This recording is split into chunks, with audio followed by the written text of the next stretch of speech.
Japanese commanders thought their codes were unbreakable. They sent thousands of messages believing America was deaf and blind. But one radio operator with no training in cryptography was reading every single word they said. It's 1942. America is losing the war in the Pacific. Japanese forces are winning every battle because they know where American ships are going before they get there. The US desperately needs intelligence. But Japanese military codes are supposedly impossible to break. The most complex encryption system ever created. Then, a junior officer who barely passed high school looks at the code and sees something that professional cryptographers missed.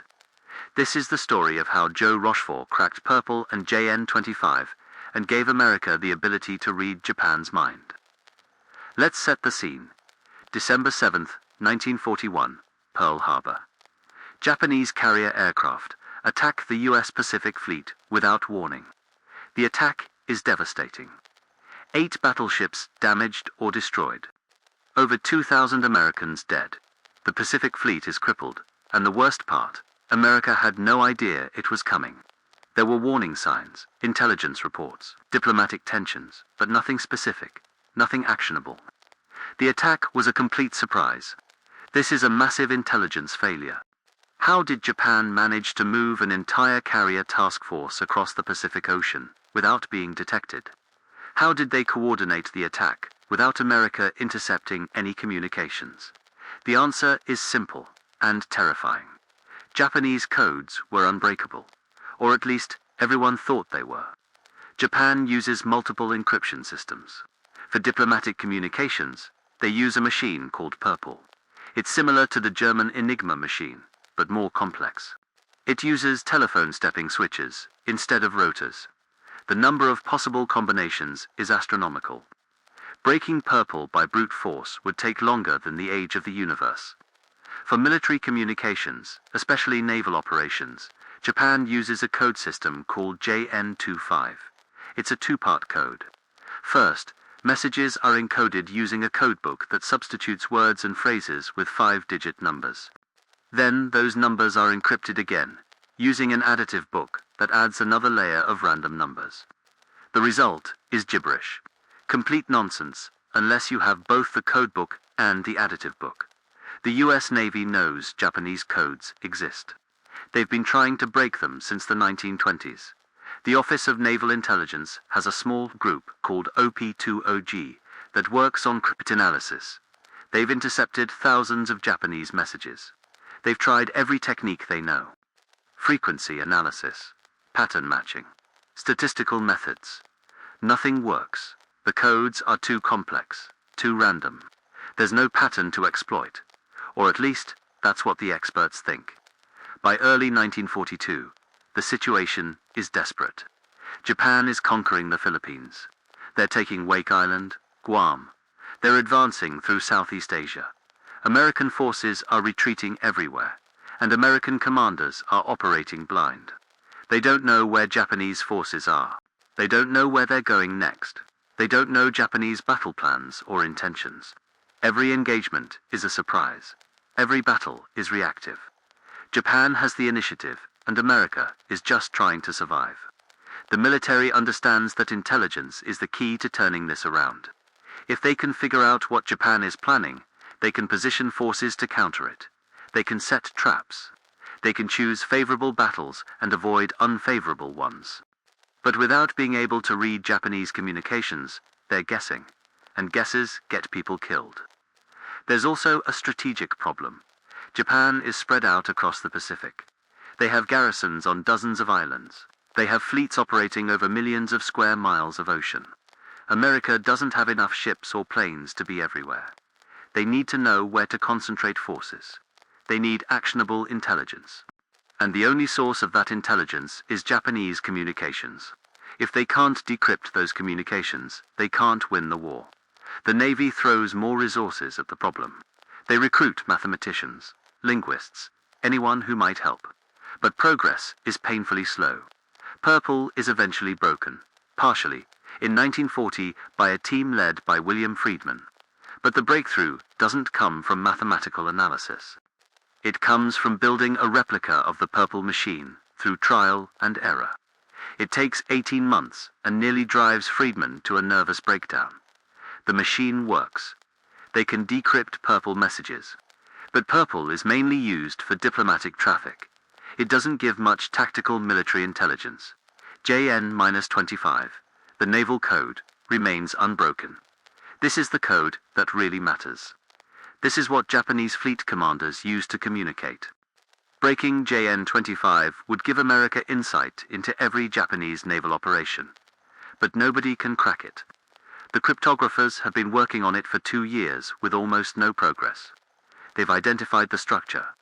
They know it's a 2-part code with a code book and additives. But they can't recover either book. There are too many possible values. The code changes regularly.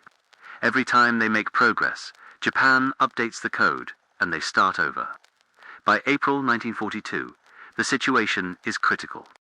Intelligence suggests Japan is planning a major operation. Something big. But where? What's the target? Without breaking JN-25, there's no way to know. American forces are scattered across the Pacific, trying to defend everywhere and therefore defending nowhere effectively. If Japan hits a weak point, they could achieve another victory, like Pearl Harbor. The war could be lost. This is where Joe Rochefort enters the story. He's a Navy commander stationed at Pearl Harbor. His job title is Officer in Charge of Station HYPO, which is the Navy's Cryptanalysis unit in Hawaii. HYPO works in a basement under the naval building.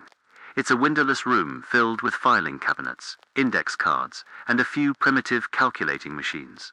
The team is small, maybe 30 people. Most of them are junior officers or enlisted men. They work in shifts around the clock, intercepting Japanese radio messages and trying to make sense of them. Rochefort is an unusual choice to lead a cryptanalysis unit. He's not a mathematician. He's not a trained cryptographer. His background is in radio communications. He joined the Navy in 1918 as an enlisted man. He became a radio operator. He learned Japanese language during a posting in Tokyo in the 1920s. He's smart, but he has no formal training in code breaking. He just somehow ended up in this job because the Navy needed someone who spoke Japanese and understood radio communications. But Rochefort has something that the professional cryptographers don't have. Intuition. He can look at intercepted messages and see patterns that aren't obvious.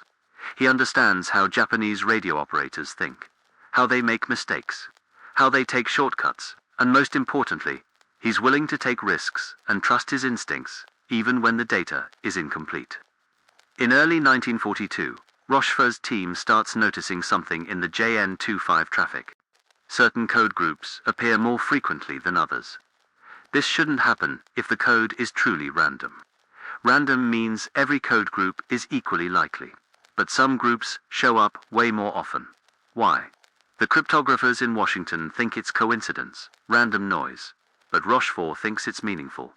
He thinks certain code groups represent common words or phrases, things that get used in lots of messages. Words like the or, attack, or fleet. Rochefort starts building frequency tables. Every time a code group appears, they note it. They track which code groups appear together, which ones appear at the beginning of messages, which ones appear at the end. Slowly, patterns emerge. It's still gibberish, but it's structured gibberish. There are rules, and if there are rules, the code can be broken.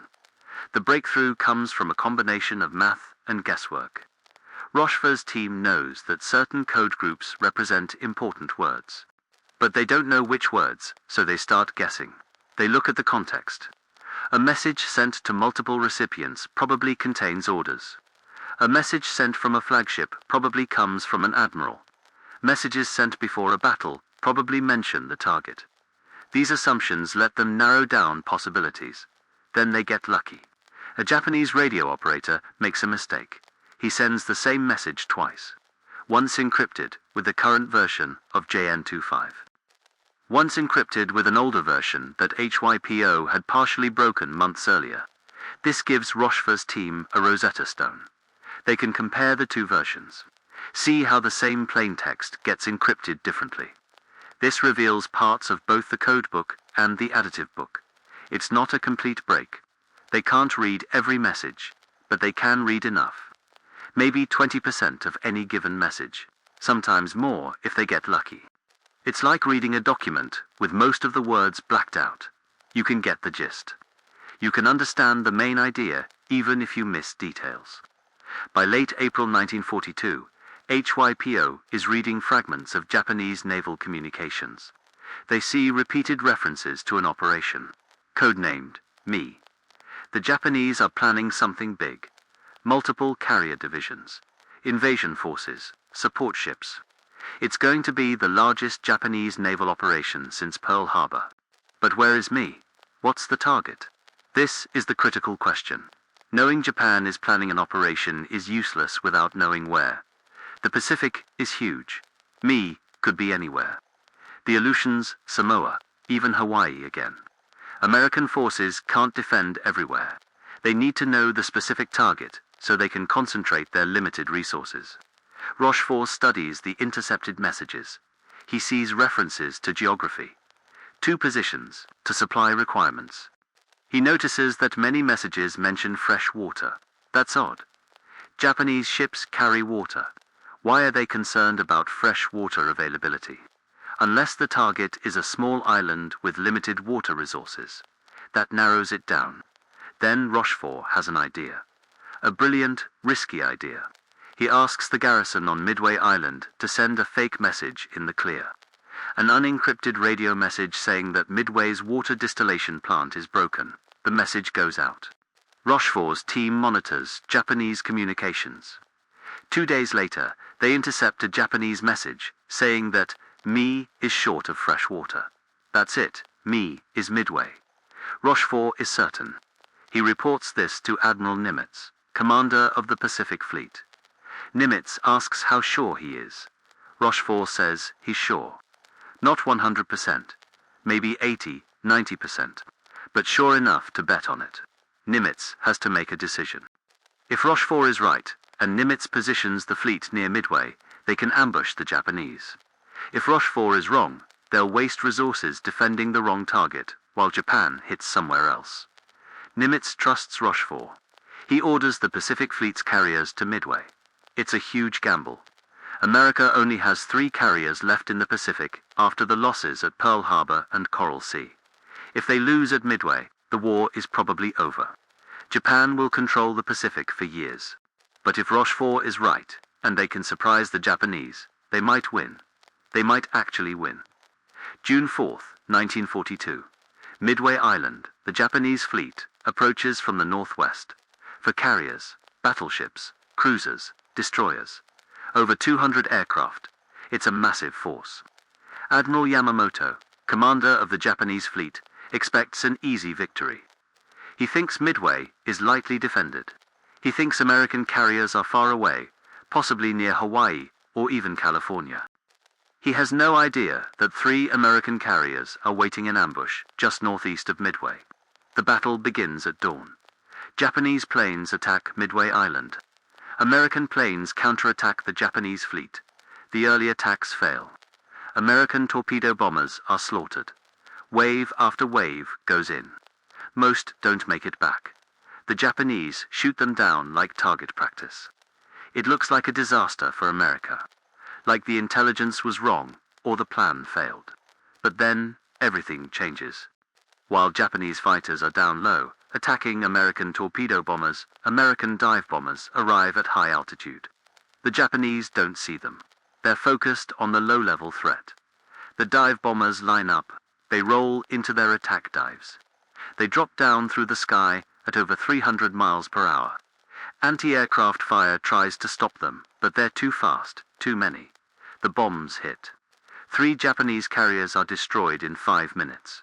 3 carriers, the Akagi, the Soryu, burning, exploding, sinking. It's the most devastating 5 minutes in naval warfare history. Japan loses 2/3 of its carrier striking power in less time than it takes to cook breakfast. The 4th carrier, Hiryu, launches a counterattack and damages the American carrier, Yorktown. But American dive bombers find Hiryu too. More bombs, more fires.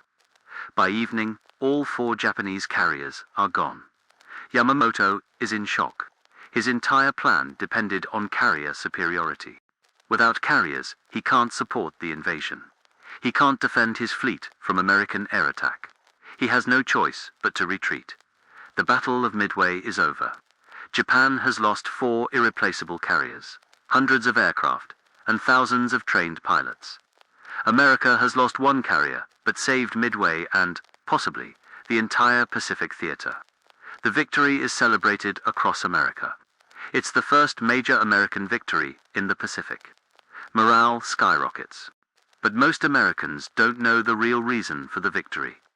The official story is that American courage and fighting spirit won the day. That's partly true.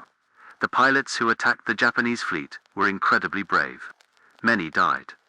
But the real reason America won is that they knew exactly where the Japanese would be and when they'd be there.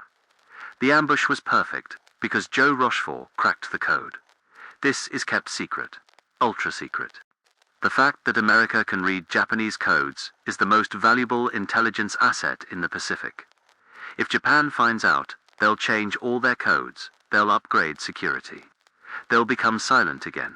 So the code breaking is classified at the highest level. Even most military officers don't know. The pilots who flew at Midway don't know why they found the Japanese fleet exactly where they were told to look. They think it was good reconnaissance, lucky patrol planes. They don't know that every move the Japanese made was being read in a basement in Pearl Harbor. Rochefort and his team continue their work after Midway. They keep breaking Japanese codes. They provide intelligence for the Guadalcanal campaign, for the Solomon Islands. For every major Pacific operation, they read Japanese supply schedules, troop movements, battle plans. In April 1943, they decrypt a message about Admiral Yamamoto's inspection tour. They know exactly which island he'll visit and when. American P-38 fighters intercept his plane and shoot it down. The architect of Pearl Harbor is dead because America read his itinerary in a decoded message. The intelligence advantage from code breaking continues throughout the war. Japan never realizes their codes are compromised. They keep using JN-25 with periodic updates. But each time they update it, HYPO breaks the new version. Sometimes it takes weeks, sometimes days. The Americans get faster at it, better at it. By 1944, they're reading Japanese messages almost in real time. After the war, the code-breaking story slowly becomes public. The British release information about breaking German Enigma. The Americans eventually declassify information about Purple and JN-25. Joe Rochefort's role becomes known. He's recognized as one of the unsung heroes of World War II. He receives medals, commendations, but the recognition comes late. During the war, he had conflicts with Navy brass. He was outspoken, difficult. He refused to follow protocol when he thought he was right.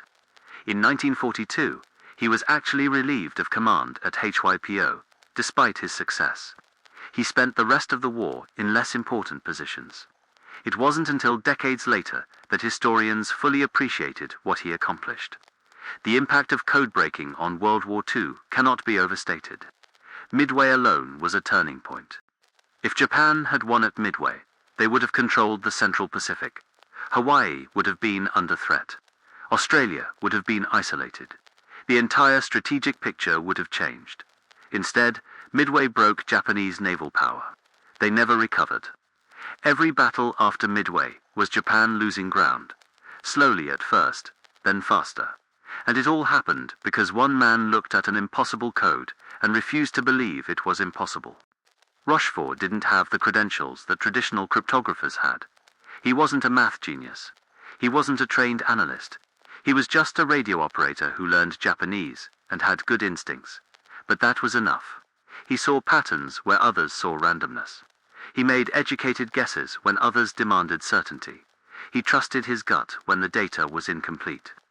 There's a broader lesson here about expertise and intuition. Sometimes the experts are wrong because they're too close to the problem. They know all the reasons why something can't be done, all the theories that say it's impossible. Sometimes you need an outsider who doesn't know all the rules, who approaches the problem fresh, who asks dumb questions that turn out to be smart questions. Rochefort's approach to code breaking wasn't elegant mathematics, it was grinding work. Building frequency tables, tracking patterns, making guesses, testing hypotheses. It was methodical, but not theoretical. He didn't prove that JN25 could be broken. He just broke it through trial and error and persistence. And when he wasn't sure, he took calculated risks. The Midway water plant ruse was a risk. If Japanese cryptographers had been more careful, they might have noticed the trap. But Rochefort bet that they wouldn't, and he was right. The modern world owes a huge debt to the codebreakers of World War II. Not just for winning the war, but for inventing the field of modern cryptography. The techniques developed at HYPO and at Bletchley Park in England became the foundation for computer science. Alan Turing's work on Enigma led directly to the development of programmable computers. The statistical methods used to break codes led to information theory. The entire digital age traces back, in part, to people like Rochefort trying to crack enemy codes. Today, cryptography is everywhere. Every time you use a credit card online, every time you send a secure message, every time you log into a website, you're using encryption that's descended from World War II code systems, and the people trying to break that encryption are using techniques descended from Rochefort and Turing and the other codebreakers. It's an ongoing arms race. Encryption gets more complex. Cryptanalysis gets more sophisticated. Back and forth forever. But at its heart, codebreaking is still the same as it was in 1942. It's about finding patterns in chaos, making educated guesses, testing hypotheses, being persistent when everyone else gives up, having the intuition to see what others miss. Joe Rochefort had that intuition. He looked at thousands of 5-digit code groups that meant nothing to anyone else, and saw messages, saw meaning, saw the future. When historians list the most important people in winning World War II, they usually mention Churchill, Roosevelt, Stalin, Eisenhower, MacArthur. All the generals and politicians, that's fair. Those people made huge decisions. But maybe Joe Rochefort deserves to be on that list too. Because without him, Midway doesn't happen. Without Midway, the Pacific War takes a completely different course. Millions more might have died. The war might have lasted years longer, or ended differently. We'll never know because Rochefort changed history in a basement in Hawaii, reading intercepted messages that supposedly couldn't be read. The next time you hear that something is impossible, remember Joe Rochefort. Remember that impossible just means nobody's figured it out yet. And sometimes, the person who figures it out isn't the genius everyone expects.